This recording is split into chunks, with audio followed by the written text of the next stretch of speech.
Hey guys, in this video I'm going to show you how to buy S&P 500 ETF on XTB.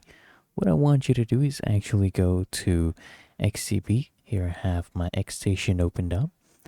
And what you need to do is come here under my trades and click on this arrow. And here you'll see ETF, right? Go ahead and click on it. And here you can look for the different ETFs, including the S&P 500. So here we have different S&P 500s.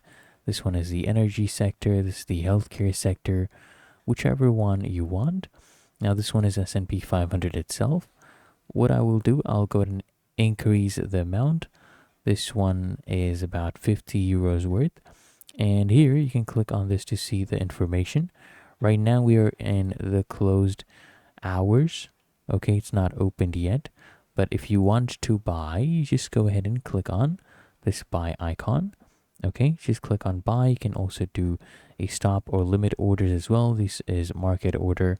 And then you just click on buy and confirm. That's all there is to it right now. Of course, the market hours are not open, but that's all you have to do. If you found this helpful, make sure you smash the like button and subscribe to App Mentor.